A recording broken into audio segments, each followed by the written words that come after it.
you trying to figure out how to caulk the baseboards or other trim that you have in your house, like my stairs that I have to get done today?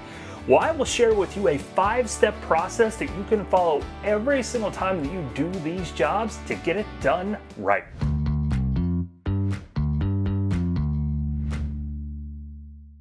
Step 1 is to prep the area where you're going to be caulking, and that starts with removing any residual caulk that you have in that area. I like to use my Octogun caulk removal toolkit because it has all of the tools you're going to need to get this job done right. And once you have the caulk removed, clean the area off very well. You want to pay special attention to removing all of the little chunks and bits of old caulk and also any dust, residual dust that you have on your baseboards or on the wall.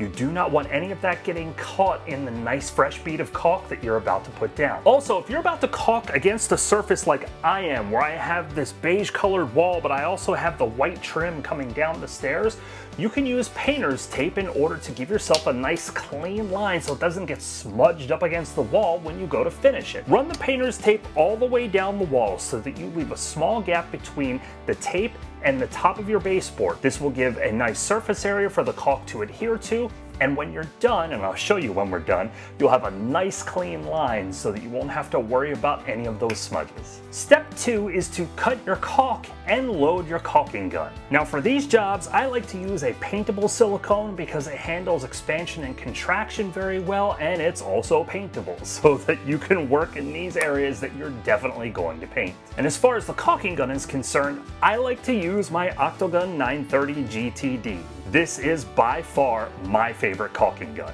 I also like to use the spout cutter directly built into my 930 GTD to cut the tip of my caulking tube. Now when you cut the tip of your caulking tube, you want to do it at a 45-degree angle. Now when I cut the tip of the caulking tube off, the rule that I follow is you want the hole in the tip of the caulking tube to be approximately the size of the poker tool that you have on your caulking gun. The smaller the hole, the finer the bead of caulk that you can put out, and the more accurate that bead of caulk can be, especially when you're doing this in a finished location like on your baseboards. And now you can take the poker tool on the bottom of your Octogun caulk gun and insert it inside the hole and work it down in to puncture that seal so you can begin caulking. And now you just have to load the tube in your gun and you're ready for step 3. And laying down that bead of caulk is that 3rd step. It's easiest if you work in manageable sections wherever you're working around your home. If you're dealing with corners, the best way to handle corners is to start in the corner like I have up here and work your way out of the corner. This will guarantee that you do not end up with a ton of caulk laying in the corner that you have to clean out and get all gunked up, and it's not very easy to work with. But as you move the caulk gun along the edge of the baseboard, apply even pressure and try to keep the nozzle of your tube at a consistent angle. This will give you an even amount of material the entire length of that baseboard so that when you go to finish it, it will look nice and clean. And speaking of finishing the bead of caulk, that is step number 4. The easiest way to do this is to use the finishing tool that comes on your caulking gun or the one that comes in your caulking toolkit. There are 4 corners on this toolkit, a 5mm, an 8mm, a round, and a 90-degree. The 90-degree is fantastic when you mess up that bead of caulk and you need to remove the material straight off of that baseboard.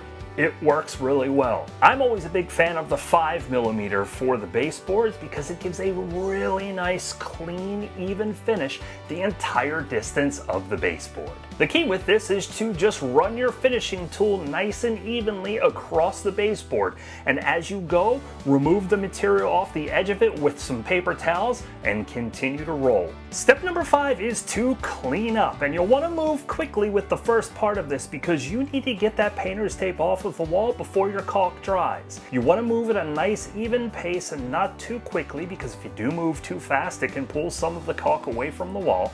But do it nice and even, and when you're done, you'll see that you have a beautiful line the entire distance all the way along your baseboard. Now you'll also want to handle your caulk tube, and in order to plug the tip, you'll want to grab your caulk plug out of your 930 GTD, or if you have your 8-piece caulk toolkit, you can grab one of the caulk plugs out of there. Just simply insert the tip gently and then twist, and it will go directly in order to plug that caulk tube. Doing this will keep that tube of caulk fresh for the next time that you need to use it. You can also take your finishing tool and rinse it off under warm water to clean it for next use. And now you just have to wait for your caulk to dry, but check the instructions on your caulking tube so that you know what your manufacturer recommends.